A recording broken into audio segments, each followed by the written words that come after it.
On Thanksgiving I was baking turkey and pies, and my son slipped me some papers. He said they were for taxes, but really he was trying to take my farm and make millions. I woke before the light, the way I always do on Thanksgiving, and set the butter out to soften on the blue willow plate. The house had that November hush, cold radiators ticking, a faint whistle in the window frame, and then slowly it filled with warmth. I whisked eggs with a splash of cream, pinched salt between my fingers, and slipped pale cubes of bread into the big bowl for stuffing. Celery snapped clean under my knife. Onions made my eyes sting. So I held the open window with my elbow and let the morning air in sharp, pine-needled, promising snow. By 7 the kitchen was alive. The turkey sat on the counter like a well-behaved guest, all trussed and brushed with butter. I tucked sage and thyme under the skin with my fingertips and whispered, "All right, darling, into the heat we go." The oven door sighed. The clock over the stove ticked on. I stirred cranberries in a pot until they popped like little firecrackers and perfumed the room with tart sweetness. Pumpkin custard smoothed itself into the waiting crust like a lake at dusk. I shaved a whisper of nutmeg, spooned cinnamon into sugar until it took on that warm, toasty color, and dusted the pie before it slid onto the top rack. Soon the house smelled like every good year I could remember. Cinnamon and roasted bird and something buttery that could have been happiness. By 10 the porch was a parade. Boots thudded. Coats were hung on the newel post. My daughter Claire came in first, cheeks flushed, her little ones darting around her legs. "Careful with those elbows," I said, handing out apple slices like party favors. "No one bumps my pie before it's cooled." Laughter rolled through the front room. Someone turned the radio low, swing music from the old station in town, and Cousin Danny tried to whistle along and failed, which made everyone laugh again. "Where's your brother?" I asked, wiping my hands on my apron. "He'll be here," Claire said, peeking into the oven, stealing a breath of turkey air. "Traffic on the highway." I checked the bird, basted it, pushed in the thermometer. The dog, who had been asleep under the radiator, lifted his head and sniffed with a long theatrical sigh. I handed him one tiny corner of bread for patience. He took it like a gentleman. Then Greg came, my son, tall in his good coat, wearing the grin that always won him seconds. "There she is," he said, kissing my cheek. "Smells like you could feed a town, Mom." He brought a paper bag with 2 loaves and a bottle tucked inside. Under his arm, a flat manila envelope with a metal clasp. "Bread," he said, lifting the bag, "and a little something for the sideboard." His eyes tipped toward the envelope as if it were nothing at all. "Oh, and this. It's just for the taxes, Mom. Sign it when you get a minute." I wiped a wet ring off the table and felt the paper through the envelope with my thumb. It was heavy the way official things are. "Taxes today?" I said, light as I could make it. "On a holiday?" "Just housekeeping." Greg flashed that easy smile. "You know how it is. End of year, county wants everything tidy. I'll set it by the gravy boat so we don't lose it." He gave my shoulder a squeeze, already turning toward the living room where the first football game was just starting. "You're the best, Mom." "Set it by the telephone," I said. "Less gravy there." He laughed. "Yes, ma'am." The doorbell chimed again and the cousins poured in. Scarf after scarf unwound like streamers, cheeks pink, arms full of sweet potatoes and green beans and a pie someone bought last minute because they burned their first try. We pulled out the extra leaves for the dining table and spread the lace cloth my mother crocheted before I was even born. Claire polished the salt cellars with the hem of her sleeve. The children argued over who would sit next to Grandpa's empty chair, then settled it with rock, paper, scissors, and a solemn handshake. When I carved the turkey, steam rose and the room went quiet in that reverent way families do when they smell what they've been waiting for. Platters moved from hand to hand. Forks chimed against china. The cranberry sauce caught the light like garnets. "To Grandma," Cousin Danny announced, popping up with a glass of ginger ale. For keeping us fat and civilized. Everyone hooted. I lifted my water and said, "Don't talk while your mouth's full," which they ignored happily. Greg slid into the chair at my right. "Pass the potatoes," he said to Claire, then leaned closer to me. "You see the envelope?" "I see it." "Good. Sign after dessert, we'll mail it tomorrow. Keeps the county off our backs." I put a slice of white meat on his plate and added a bit of dark because he always said it tasted more like Thanksgiving. "We can talk after the dishes," I told him. "No county man is going to chase me between the rolls and the pie." "Fair enough," he said, giving my hand a quick pat, already reaching for the gravy. The table buzzed. The little ones traded olives for extra marshmallows on their sweet potatoes. Claire told a story about her busted radiator, and everyone offered the wrong advice. Cousin June knocked over a water glass and swore she didn't touch it. We all laughed and shifted the centerpiece, a shallow bowl of pine cones and a strand of holly, farther from her determined elbows. When the pies came out, pumpkin still warm, pecan shiny as a new penny. The cinnamon in the air turned soft and thick, like a song you know by heart. I carried the pumpkin to the dining room on the wedding platter, and every head turned. "Don't you dare breathe on it," I said. The children held their breath theatrically until slices touched their plates. I poured coffee. I passed whipped cream. My hands worked on their own slice, serve, smile, refill, and all the while I could feel the envelope's square presence on the telephone table in the hallway, humming quiet as a bee inside a wall. "Just housekeeping," he said. It was a busy house, full of coats and laughter and the clink of spoons against porcelain, and still I could hear that word. "Mom?" Greg's voice drifted from the living room where he stood beneath the old schoolhouse clock. The manila corner peeped from under his arm. "Whenever you're ready." "In a minute," I called back, laying my palm on the warmth of the table, grounding myself in wood polished by decades of meals. Claire laughed at something Cousin Danny said. The dog thumped his tail under my chair. The radio slipped into a slow number and someone hummed along. Cinnamon hung in the air, sweet and sure. I smiled and lifted my cup, and the room sparkled like a snow globe someone had just shaken.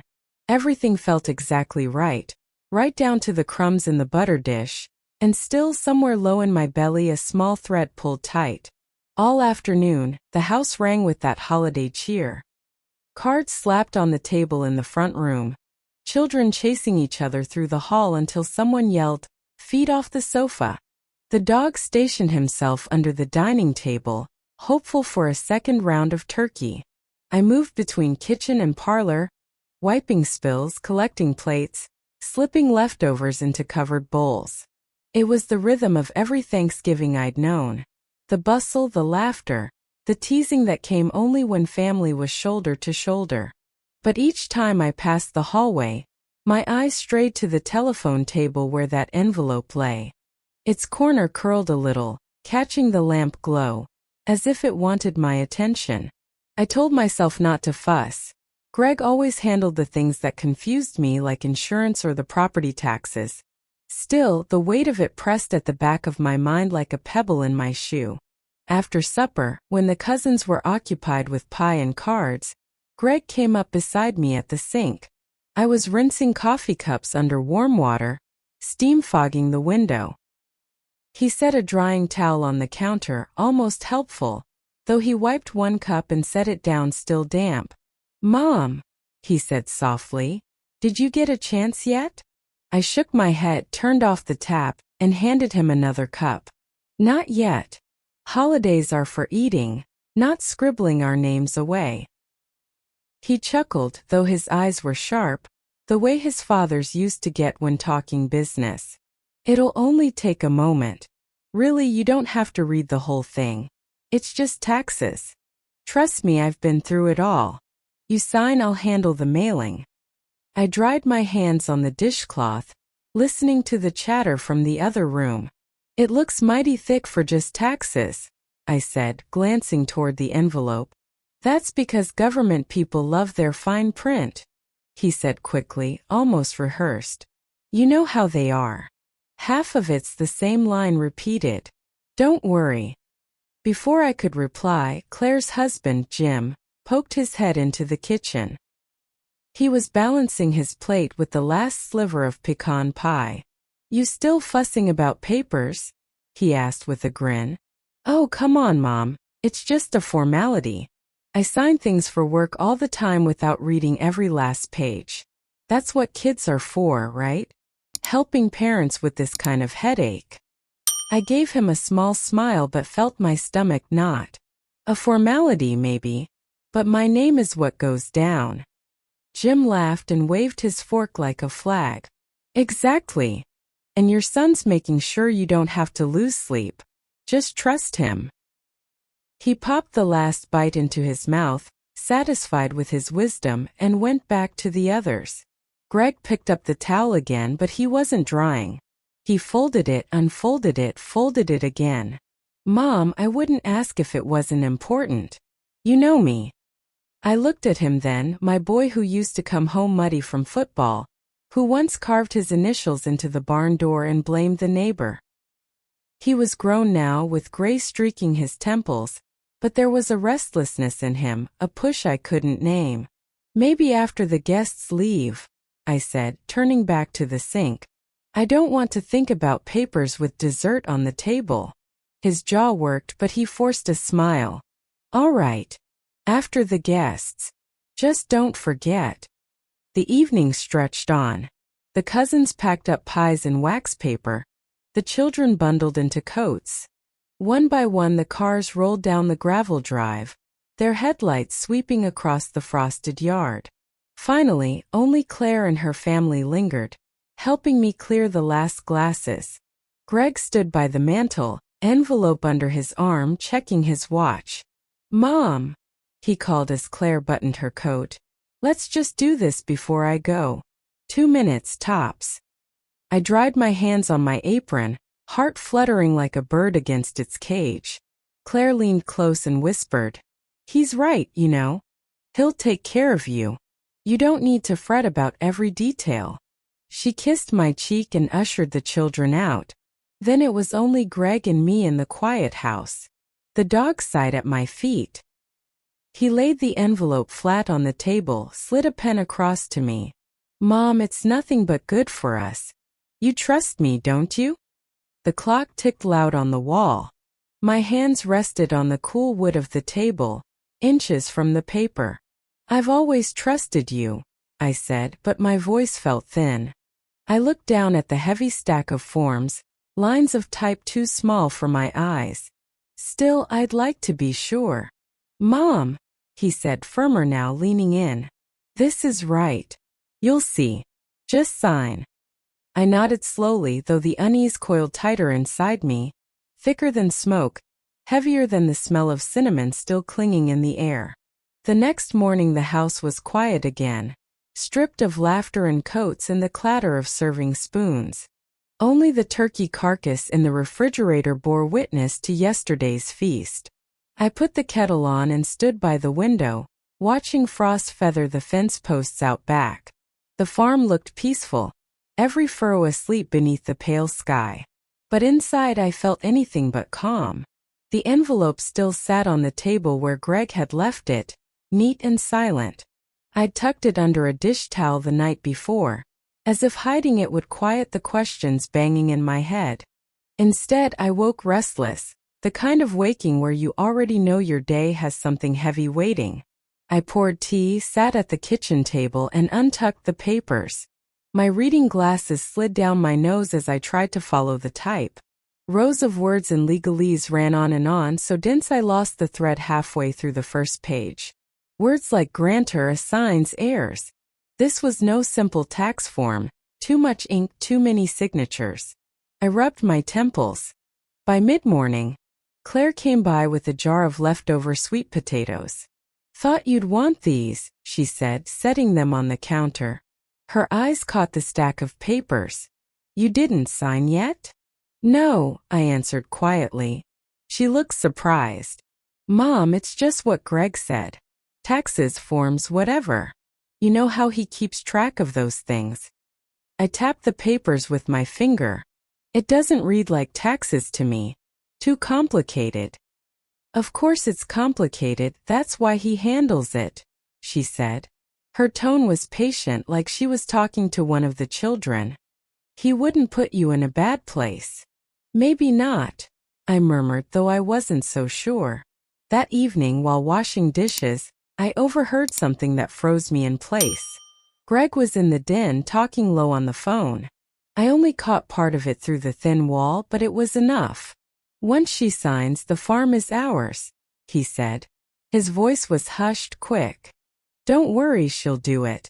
Just a matter of time.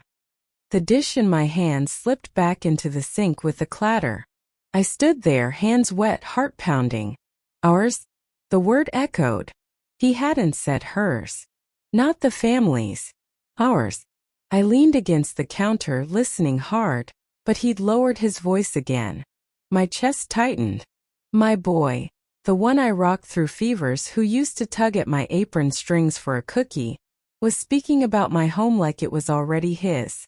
When he ended the call, I dried my hands quickly and walked to the doorway, trying to look casual. He smiled when he saw me, slipping the phone into his pocket. Hey, Mom. Want me to run the trash out? I nodded, forcing a smile back. Yes, thank you. He gathered the bag and stepped outside into the cold. I sank into the chair by the window, staring at the dark yard. My thoughts ran like wild horses. He hadn't been honest. Those weren't tax papers.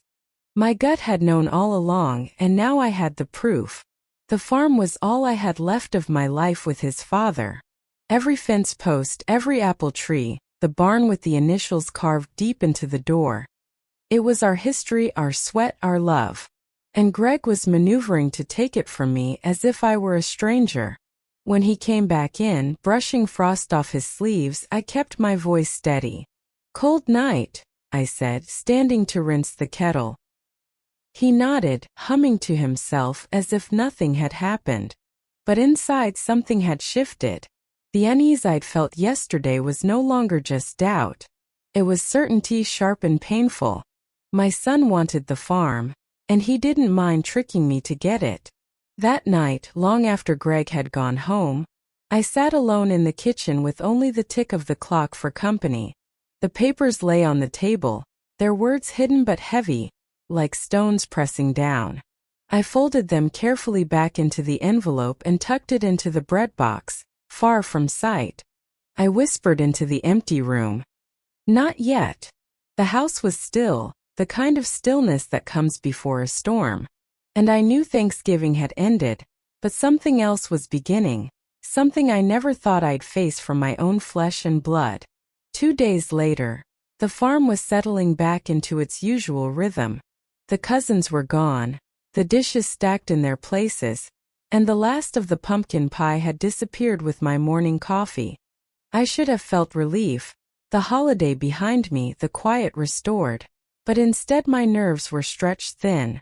Every creak of the house made me glance toward the bread box, where the envelope lay hidden. I busied myself with chores, sweeping the kitchen floor, folding laundry by the stove, anything to keep my hands moving. But by afternoon, I heard Greg's truck crunch into the gravel drive. My heart gave a jolt. He never came by this soon after a holiday. Usually he let the dust settle. He came in carrying his easy grin and a basket of groceries.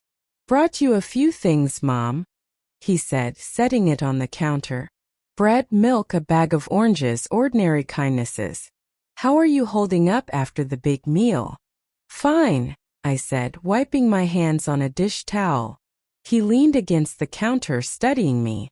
You haven't signed yet, have you? I shook my head. Not yet. I want to take my time. His jaw tightened just a fraction. Mom, it's nothing to stew over. Really. You know I'll handle everything right. I looked at him steadily. I just want to understand what I'm putting my name on. He sighed, exaggerated, like I'd asked too much. If I showed you every detail, you'd only get more confused. Trust me, this is for the best. Before I could answer, the screen door slapped and Jim walked in, Claire's husband, carrying a folder under his arm. "Thought I'd stop by to help Greg explain things," he said cheerfully. He pulled out a chair and sat like he owned the place. "Look, Mom, sometimes these forms look like a mess, but it's routine. I sign complicated things at work all the time without reading every line. That's why you have us." Their voices circled me like twin shadows. Greg's insistence, Jim's cheer. Both pushing, both assuring. I felt the kitchen shrink, though the windows showed wide winter sky. I pressed my palms flat on the table. "I hear you. But I'll sign when I'm ready, not before." Greg glanced at Jim, then back at me. His smile didn't reach his eyes. "You've always said you trust me. Don't start doubting now." The kettle whistled then, sharp and sudden. I moved quickly to the stove, pouring boiling water over the tea leaves just to give myself a moment. The steam clouded my glasses, gave me a shield. Behind the hiss of water, I heard Greg mutter low to Jim, "She's dragging her feet." When I turned back, both of them were smiling too wide. "We'll give you some space," Greg said, picking up the empty grocery basket. "But don't wait too long, Mom. These things have deadlines." After they left, the silence pressed heavy. I sat down with my tea, hands trembling, and thought of what I'd overheard on the holiday. "Once she signs, the farm is ours." That phrase stuck in my chest like a splinter. I decided to know for sure. The next morning, I wrapped my scarf around my neck, pulled on my winter coat, and drove into town. My breath fogged in the cold as I pushed through the glass doors of the bank. The clerk behind the counter was a young man, not much older than Greg had been when he graduated. He smiled politely. "Can I help you today?" I slid the envelope across to him. "Could you tell me what these are? My son says it's for taxes, but I want to be certain." He adjusted his glasses, opened the stack, and began flipping through. His brow furrowed almost at once. "This isn't a tax form," he said carefully. "This is a deed transfer. It would sign your property over." The word struck like a blow. My hands clutched the edge of the counter to keep steady. "Sign it over?" He nodded, sliding the top page toward me, pointing at the line where my name would surrender the farm. "It transfers ownership from you to another party. Once signed and filed, it's binding." I stared at the page. Letters blurred, but the meaning was sharp as glass. My son hadn't been protecting me from confusion. He'd been steering me straight into a trap. I thanked the clerk, my voice tight, and gathered the papers back into the envelope, walking out into the bright cold air. I felt hollow and humiliated.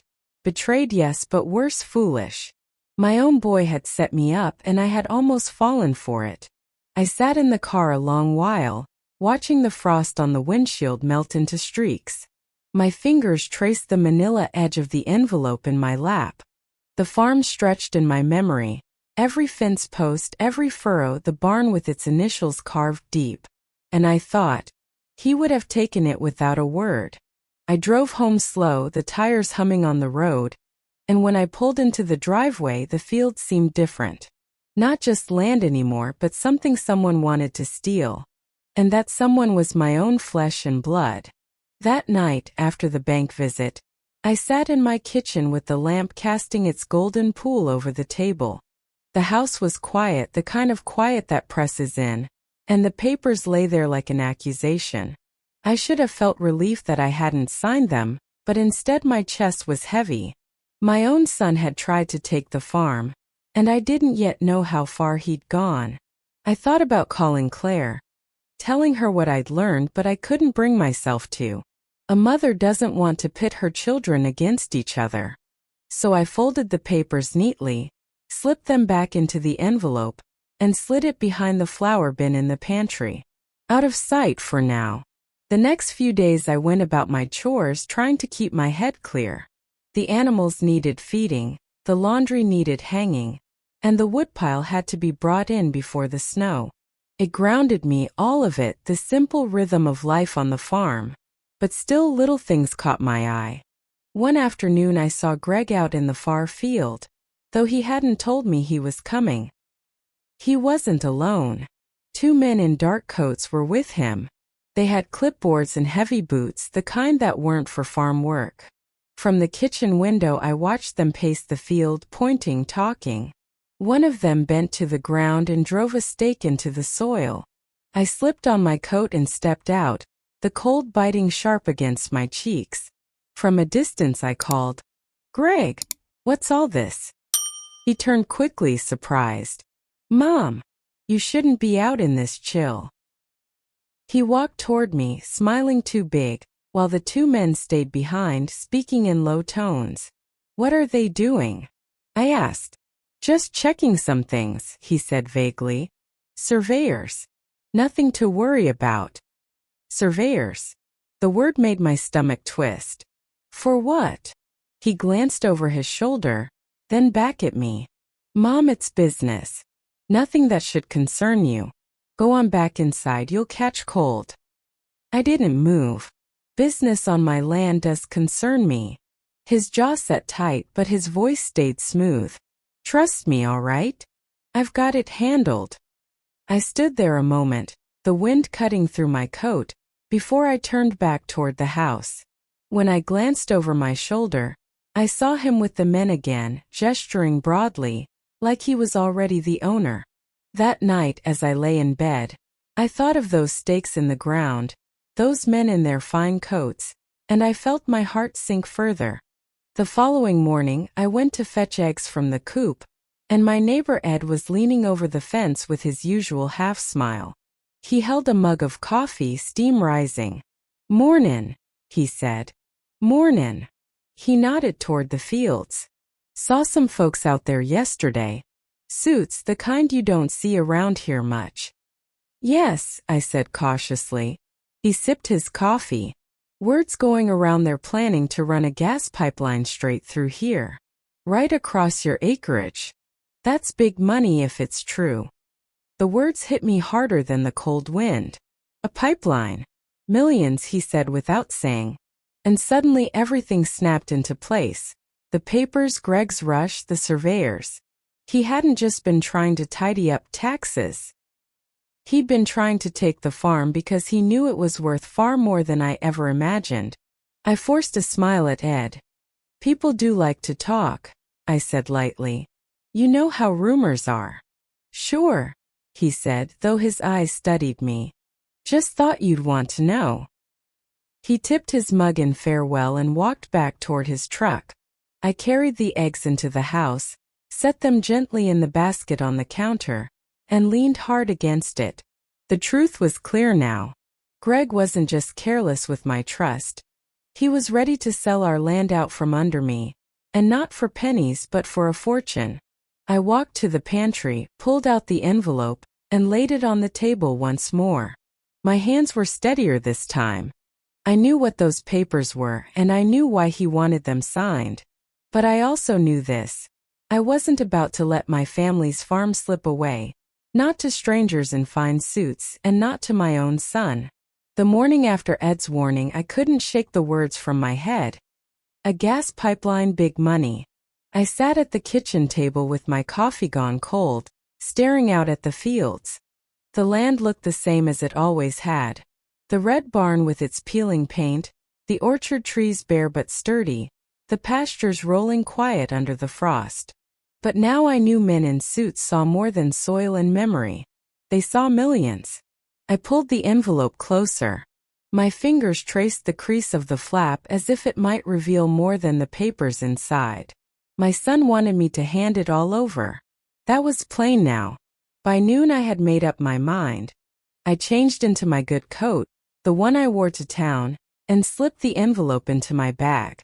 The bus only came twice a day, and I caught the early afternoon one, riding into town with my heart pounding the whole way. I told myself over and over, I need to know exactly what I almost signed away. The lawyer's office was a brick building on Main Street, above the hardware store. I climbed the narrow stairs and opened the frosted glass door with his name painted in gold letters. James Whitaker, attorney at law. Inside it smelled faintly of pipe smoke and paper. A young secretary looked up from her typewriter. "Good afternoon, ma'am. Do you have an appointment?" "No, dear," I said, setting my bag on the desk. "But I'd like to speak with Mr. Whitaker. It's important." She must have seen something in my face, because she nodded and disappeared into the back.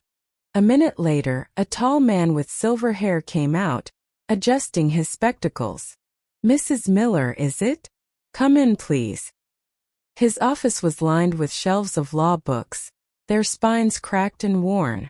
I sat down across from him, my hands tight around my bag. "I'm not sure how to say this," I began. "But I believe my son is trying to trick me. I was told these were tax papers, but—" My voice trailed off.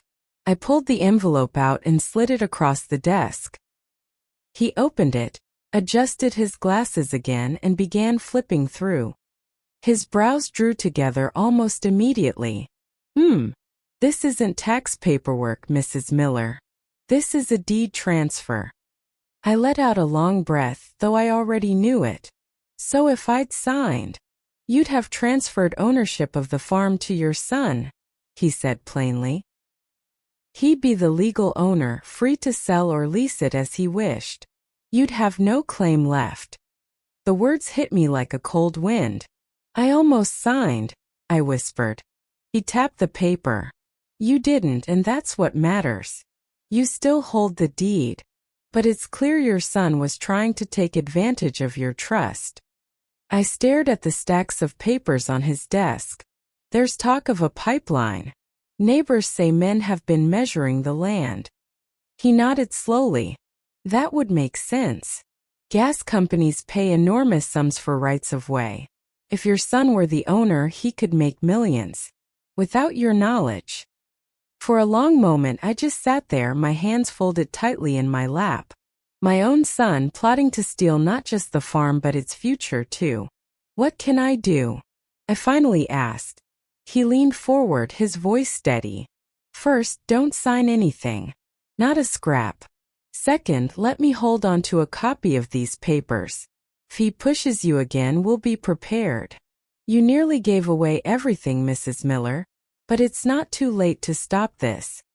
I nodded slowly. Anger began to rise in me, sharp and hot, pushing back the humiliation. He had counted on me being too old, too trusting, too tired to fight. He didn't realize I had more steel in me than he thought. When I left the office, the winter sun was low over Main Street, casting long shadows. I held the envelope tight against my chest as I walked to the bus stop. The town looked the same, children running from the candy store, men talking outside the barber shop, but for me, everything had changed. On the ride home, I stared out the window at the fields passing by. I thought of my husband long gone, and the years we'd worked side by side. I thought of the barn we built with our own hands, the orchard we planted when the children were small. I thought of Greg as a boy, running through those same fields with mud on his shoes and laughter on his lips. And now he wanted to sell it all, for money that would never fill the emptiness he'd leave behind. By the time the bus rolled to a stop at the end of my lane, I had made a quiet vow. I would not let him take the farm. Not with papers, not with lies, not with a smile that hid betrayal. I walked up the drive, past the fields glowing under the last of the daylight, and whispered into the cold air. "This land stays mine." Inside, I set the envelope in the bread box again, but this time with a steadier hand. Greg would come back, I was sure of it. He'd smile, he'd push, he'd plead. But now I knew the truth, and I was ready to stand my ground. The farm seemed quieter than usual after my visit to the lawyer, though I knew it was only my own ears straining for trouble. The wind still rattled the bare branches, the chickens still fussed in the yard, and the dog still made his slow patrol from porch to barn. But I felt different, watchful. I went about my chores with a sharper eye, as though the land itself might whisper secrets if I listened close enough. Greg didn't come right away. A week passed, maybe more, and I almost let myself believe he'd given up. Then one Saturday afternoon, Just as I pulled a pie from the oven, his truck rolled up the drive. He came in carrying 2 paper sacks and a smile broad enough to split his face. "Brought you groceries," he said, setting them on the counter. "And some of that coffee you like." "That was kind," I said, though my voice came out cooler than I meant. He looked around the kitchen, breathing deep. "Smells like pumpkin. You always did know how to make a house feel like home." I set the pie on the rack to cool. "What brings you by, Greg?" He pulled a chair from the table and sat down, leaning back like he planned to stay a while. "Just checking on you. Thought we could talk a bit." I stayed standing, wiping my hands on a towel. "About what?" He tapped the table with his finger, slow and steady. "About the papers." "Mom, listen, I know you're nervous, but you don't have to be. This is good for us. For all of us." I shook my head. "I told you, I want to be sure before I sign anything." His smile didn't falter, but I saw the flicker in his eyes. "Mom, this isn't just about taxes. There's opportunity here.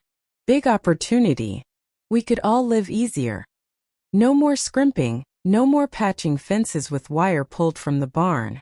Don't you want that?" I folded my arms. "What I want is honesty. Plain words, not envelopes slid across the table." He leaned forward, lowering his voice as though sharing a secret.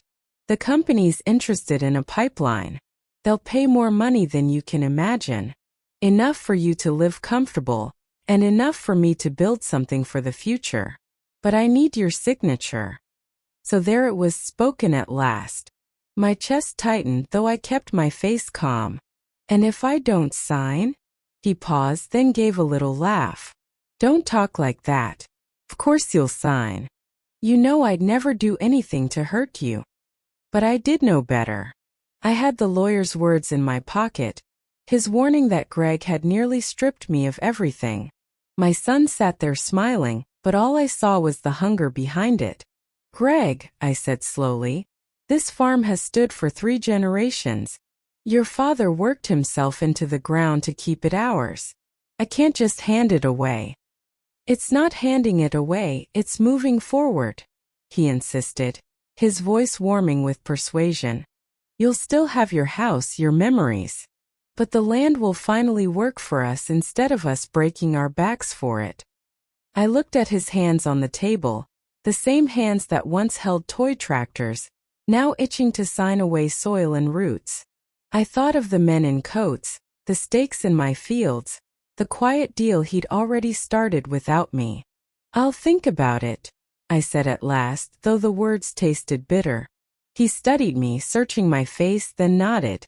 "That's all I ask. Just think. You'll see it makes sense." He stayed for pie, talking of small things, weather, football, Claire's kids, but the air between us stayed tight. When he finally left, he kissed my cheek and said, "Don't wait too long, Mom. Opportunity doesn't knock twice." I stood on the porch as his truck disappeared down the road. The sun was setting, painting the fields in gold, and I pressed my hand against the porch rail to steady myself. He thought he had me cornered, thought I'd been to his plans. But I had other ideas. I wasn't about to let my son sell my life's work for promises of money. He didn't know it yet, but the next move would be mine. The days after Greg's visit passed in a strange calm, like the hush before a storm. I went about my chores as always, collecting eggs, hanging laundry near the stove, stirring soup on the back burner. But underneath, my mind was busy as a squirrel before winter. I knew now exactly what he was after, and I knew I couldn't fight him alone. One cold morning I wrapped my scarf tight and drove back into town. The lawyer, Mr. Whitaker, looked surprised to see me again so soon. He set aside the papers he'd been working on and motioned me into his office. "I've been thinking," I said, easing into the chair. Greg came by again. He told me about the pipeline, at least part of it. Said we could all live rich if I just sign. But I know what that means now. Mr. Whitaker nodded, his eyes kind but serious. "Did he bring more paperwork?" "Not yet," I said. But he will. He's determined. I can see it in him. I laid my hands flat on his desk. What do I do, Mr. Whitaker? He's my son. I don't want to fight him, but I won't be tricked out of my land either. He leaned back, steepling his fingers. The good news is you still hold the deed. As long as you don't sign, you remain the owner. But you must be cautious. He'll try again, maybe with new contracts. If he's already negotiating with the gas company, he may even have accepted money on the assumption you'll sign. That puts you in a stronger position legally, but it could make him desperate. I felt a chill run through me, though the room was warm. So what you're saying is, he's already made promises he can't keep unless I give him the land. Exactly. I took a deep breath, the kind you take before lifting something heavy. Then I want to be ready. If he brings papers, I'll look like I'm agreeing. I'll make a copy and bring them here. That way we know what he's up to. Mr. Whitaker smiled faintly. That's a wise move. It may be painful, but gathering evidence is the surest way to protect yourself. Are you willing to do that? I nodded, though my throat ached. Yes, I have to. This farm is all I've got left of my husband. I can't let it slip away. When I left his office, I felt taller somehow, though my steps were slow on the icy sidewalk. The bus ride home gave me time to gather myself. Out the window, the fields blurred past, quiet and waiting. I whispered a promise into the glass. Not yet, not ever, not without a fight. That evening I lit a lamp in the parlor and sat with a notebook, writing down everything I remembered. What Greg had said, what the neighbor told me, what I overheard on the phone. I wanted it all on paper, solid and clear, not just swimming in my head. By the time I set the notebook down, the clock struck 10 and the house was hushed but for the dog snoring under the stove. A few nights later, Greg came again. This time he carried not just an envelope but a full stack of crisp papers in a binder. His smile was bright, but his eyes darted quick, restless. "Mom," he said, sitting across from me at the kitchen table, "I've got everything lined up. All we need is your signature and the deal goes through. You'll never have to worry again." He slid the binder toward me. The papers gleamed under the lamp, neat and full of promises. I touched the cover lightly, my heart hammering, but I kept my face calm. "All right," I said, surprising him and maybe myself. "Show me everything." His shoulders loosened, relief flooding his face. "I knew you'd see reason." I opened the binder slowly, page by page, nodding as though I understood, though I was already planning my next step. While he spoke of opportunity and wealth, I was memorizing the names and numbers on those pages. Every line I could carry in my head. Later, when he left, binder tucked under his arm, I stood by the door watching his truck disappear down the road. My hands were trembling, but not from fear anymore. I had what I needed. And tomorrow Mr. Whitaker would too. Greg came back sooner than I expected. Barely 2 days after showing me that binder. I had just finished mending a tear in one of my old quilts when his truck lights swept across the yard. The dog barked once, then went quiet, as if even he knew it was best not to stir up trouble. Greg came in without knocking, carrying the binder again, thicker this time. His coat smelled of cold air and tobacco. "Mom," he said warmly, as though nothing stood between us. "This is it. We're right at the finish line. All we need is your name, and the company will move forward. You'll see it's the best thing we've ever done." I put the quilt aside, folded neatly on the arm of the chair, and followed him into the kitchen. He spread the papers across the table, page after page, neat as soldiers in a line. His excitement was plain, cheeks flushed, eyes bright. "You'll never have to worry again," he went on, tapping at the top sheet. "They'll pay us more money than you ever dreamed of. I can handle the investments, make sure it grows. You just sit back and enjoy your life."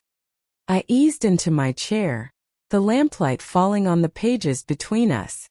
His words sounded like a sales pitch, smooth and polished, but I heard the hunger underneath. Let me read, I said softly, and he nodded, though he fidgeted in his seat. I bent close, my finger tracing the lines. I pretended to squint harder than I needed. Murmuring questions he brushed aside with easy answers. That's just boilerplate, legal talk, nothing important. I raised my eyes to his face, my son's face, familiar and foreign all at once. Of course, I said, forcing a faint smile. You're my boy. His shoulders loosened. He leaned back in his chair, confident. Then let's make it official. Sign here and the rest is on me. I tapped the stack with one finger. I'll need to think overnight. Big decisions don't sit well on a tired head. He hesitated, but then he gathered the papers back into the binder, perhaps comforted by my gentler tone. All right, Mom, but don't drag your feet too long. Opportunities like this don't come twice. When he finally left, the echo of his truck fading down the lane, I let out the breath I'd been holding. My hands were damp, my heart racing. I hadn't signed, but I had more than enough to carry to Mr. Whitaker. The next morning I dressed early, tucked my notes and a sheet of carbon paper into my bag, and caught the first bus to town. The binder wasn't with me. Greg hadn't let it out of his sight, but I'd written down everything I could remember. Company names, figures, contract dates. And when Greg returned, as I knew he would, I was ready to slip the carbon paper beneath a blank sheet and press hard as I copied his contracts, leaving behind the faint traces I could later lift. Mr. Whitaker listened carefully as I explained. His eyes sharpened when I slid my notes across the desk. You've done well, he said. This shows intent, Mrs. Miller. If he's already made agreements with the company before owning the land, that's risky on his part. But it's your protection. You hold the deed, and they can't touch the farm without you. His words steadied me. For the first time I felt less like a bewildered mother, and more like someone standing her ground. Back at the farm I waited. Days passed, the air heavy with frost, and every time Greg's truck appeared, I schooled my face into quiet patience. I listened, nodded, asked him to explain again. I let him believe I was slowly bending, while each visit I gathered more, scribbles of numbers, names of men in suits, promises whispered too freely. And when I finally laid those copied pages on Mr. Whitaker's desk, my heart no longer trembled. Greg thought he was drawing me into his plan, but all along I was drawing him into mine. It was a cold Thursday morning when the truth finally came to light. Frost glazed the pasture fences, shining like silver wire, and my breath hung in the air as I fed the chickens. Inside, the house smelled of coffee and wood smoke, steady comforts against the storm brewing in my family. I knew the trap was set. Greg had brought me enough papers, enough talk, and enough careless hints for Mr. Whitaker to piece together the story. That afternoon I rode the bus into town, carrying the copied contracts folded neatly in my purse. The lawyer's office was warm, the radiator humming, and Mr. Whitaker rose from his chair when he saw me. You did just what we needed, he said, sliding the copies from my hand. He spread them across his desk, reading line by line with his sharp eyes. Yes, here it is. He's already signed preliminary agreements with the gas company. And here an advance payment. Look at this figure. He tapped a number so large it made my breath catch. An advance. I whispered. He nodded. They've already paid him, under the assumption he'll deliver the deed. But without your signature he can't. If you sign, he pockets millions. If you don't, the company has no legal right to the land. I sank into the chair opposite him, my hands gripping the arms tight. So that's why he's been pushing. He's already promised them the farm. Exactly. He gambled on your trust. But you were wiser than he counted on. For a moment the humiliation washed over me again. The memory of Greg sliding the first envelope across the Thanksgiving table, telling me it was just for taxes. My own son tricking me with a smile. What do I do now? I asked, my voice steadier than I felt. Mr. Whitaker folded his hands. We'll prepare a notice for the company, making it clear you have not and will not transfer the deed. That way they know his promises were empty. But Mrs. Miller, you should be ready. When he realizes the company has been alerted, he may come to you again, harder than before. Stay firm. Do not sign a thing. I nodded slowly. I won't. The bus ride home felt longer than usual. My reflection in the window looked older somehow, but my eyes were clear. I thought of Greg as a boy, how he used to run barefoot across the pasture, shouting that one day the farm would be his. Back then it had made me smile. Now the memory pressed against me like a stone in my chest. That evening, as I was setting the supper table with soup and bread, I heard the crunch of gravel outside. Headlights swept across the yard, and my heart gave a hard thump. Greg's truck again. He came in with his usual cheer, though it rang false to my ears. "Mom," he said, shaking off his coat, "I've been thinking. Maybe I pushed too hard before. I don't want us to fight. I just want what's best for you." He sat down at the table, folding his hands like a man ready to negotiate. "If we do this, Mom, it means security. For you, for me, for Claire's kids too. Everyone wins. But I need your signature. That's the only way." I ladled soup into bowls, keeping my back to him a moment longer than necessary. His words were smoother than ever, but they slid right off me now. I set a bowl in front of him, then sat across the table. "You've already made a deal," I said quietly. He froze for just a second, spoon halfway to his mouth. "What do you mean?" I met his eyes steady. "You've already taken money from the company. You promised them the farm before it was yours to promise. Don't bother denying it, I know." The color rose in his cheeks, and he set the spoon down hard. "Who told you that?" "That doesn't matter.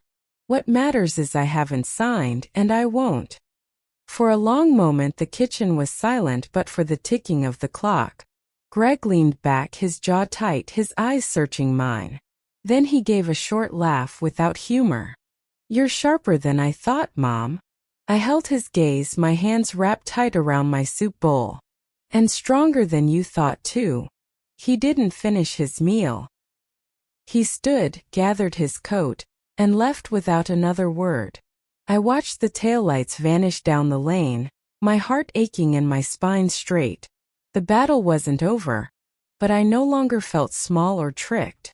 I knew the truth now, and I had the strength to face what came next. The following Sunday, I decided it was time to stop hiding. I invited the whole family for supper. Not Thanksgiving this time, just a plain meal. Roast chicken, mashed potatoes, green beans, and an apple crisp to finish. The kitchen smelled of butter and cinnamon, the way it always did when I wanted to steady myself with old comforts. But in my chest, my heart beat steady and strong, ready for what I had to say. By late afternoon, the house was full again. Claire arrived with her brood, setting down a basket of rolls. Jim followed, already reaching for a glass of cider. Greg came last, carrying a bottle of wine and wearing that smile that used to charm me. It didn't work anymore. We gathered around the table, the plates passed, the chatter rising and falling like the hum of bees. For a while I let it be ordinary. The children told stories about school. Jim cracked one of his corny jokes, and Claire laughed the way she always did, bright and generous. I served seconds, poured more cider, and waited until the plates were mostly cleared. Then I set down my fork, folded my hands in my lap, and let my voice cut through the noise. "I need to say something." The room quieted. Even the children hushed, sensing the weight in my tone.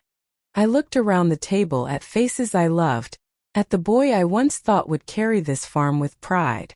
My throat tightened, but I spoke steady. "I know what you tried to do, Greg. I know those papers weren't for taxes.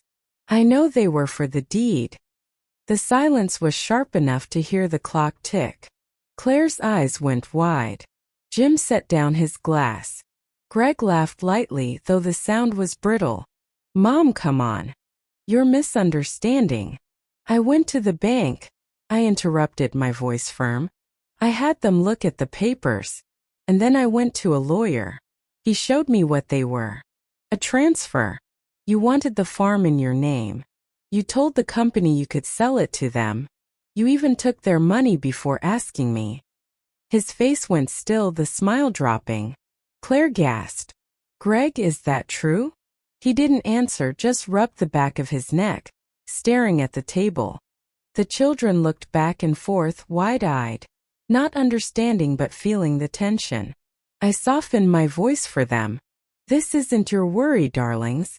Eat your dessert. Then I turned back to my son. You sat here at my table with my food in your mouth and lied to me. You thought I'd sign anything you put in front of me because I trusted you. Well, I did trust you, Greg. More than anyone. And you tried to take everything your father and I built. His jaw tightened. It's business, Mom. That land is worth millions. You're sitting on a gold mine and you're too stubborn to see it. I was trying to make sure we all benefited, not just you. Claire's voice broke in, trembling with anger. By tricking her? By stealing it behind her back? Greg shot her a look. You don't understand. I understand plenty, she snapped. The room was thick with hurt. I could feel it settling on us like dust. I looked at him, really looked at him, and for a moment I saw not the man but the boy he once was, standing barefoot in the barn, begging me to let him stay up late. But that boy was gone, replaced by someone I hardly knew. I will never sign those papers, I said finally. My voice was quiet but firm. This farm stays mine. And if you keep pushing, I'll let the courts decide what happens next. His chair scraped back hard against the floor. He stood, his face dark, and without another word, he grabbed his coat and stormed out. The door slammed so hard the window rattled. No one spoke for a long while. Claire reached across the table and took my hand. Her eyes shone with tears. Mom, I'm so sorry. I patted her fingers. Don't be. I needed to say it out loud. Now we all know where we stand. The apple crisp sat untouched on the counter, its cinnamon scent filling the room. I had never known dessert to taste so bitter. The weeks after that supper were heavy ones. The air grew colder, and a hard frost lay across the fields each morning. I rose early, stoked the stove, and watched the breath of the cows drift like smoke in the barn. Life on the farm moved as it always had, steady and demanding. But inside me there was a new resolve. Greg had shown his hand, and I had shown mine. Now it was time to finish what he had started. Mr. Whitaker guided me through every step. We filed papers, gathered the copies I'd made, and drafted letters to the gas company. The deed is yours, Mrs. Miller, he reminded me again and again. As long as you hold it, they can't touch you. His calm voice steadied me, though the process dragged on like winter nights.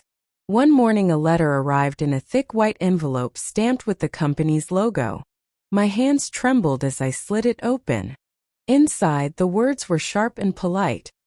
They acknowledged I was the rightful owner. They regretted the misunderstanding. And they offered compensation if I agreed to allow the pipeline across my land. The figure they named was more money than I had ever dreamed of. I carried the letter to Mr. Whitaker that same afternoon.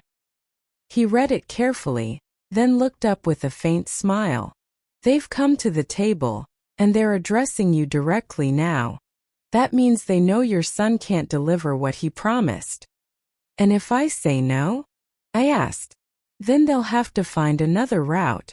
But if you say yes, they'll pay you, not him. The thought swirled in me all evening. I sat by the fire with the letter on my lap, the light flickering over the words. It wasn't just the money, it was the principle. They were asking me, not Greg. The choice was mine, as it should have been from the start. A few days later, we stood before the judge. The courthouse smelled of old wood and dust, the air heavy with history. Greg sat across the aisle, his lawyer whispering in his ear. He wouldn't look at me and I kept my eyes straight ahead. The proceedings were brisk. Mr. Whitaker presented the copies I had made, the evidence that Greg had already signed agreements and taken advance payments without owning the land. The judge listened, frowned, and finally declared what I had known all along. The farm remained mine and Greg had no legal claim. The gavel struck and it was over. Outside the courthouse the air was bright and sharp. Mr. Whitaker shook my hand. "You did it, Mrs. Miller. The land is safe, and the compensation will come directly to you." I nodded, my throat tight. Safe. The word should have felt like victory, and in a way it did. But there was no joy in looking across the steps and seeing my son standing with his shoulders hunched, his face pale with anger and defeat. "Mom," he called once, his voice raw. For a heartbeat I almost walked toward him, almost reached for the boy I remembered. But then I saw the hardness in his eyes, the blame, and I turned away. Back at the farm, I walked the boundary lines as the sun sank low. The field stretched wide and golden, the barn door creaked in the wind, and the old oak tree stood tall at the edge of the pasture. Everything was as it had been, everything that mattered was still mine. Yet the cost sat heavy in my heart. That night I sat alone at the kitchen table, the clock ticking in the silence. The papers from the company lay before me, ready to sign if I chose. I knew I had won the battle in court, but the war had left its mark. My son had become a stranger, and no amount of money could mend what was broken between us. I poured myself a cup of tea, held it in both hands, and whispered into the quiet room. The farm remains mine. But at what price? The wind rattled the windows, carrying no answer. Only the steady hum of the stove kept me company, warm against the cold ache of loss. My dears, if in this story you saw yourselves, be sure to write about it in the comments. I would be very interested to read it. Thank you.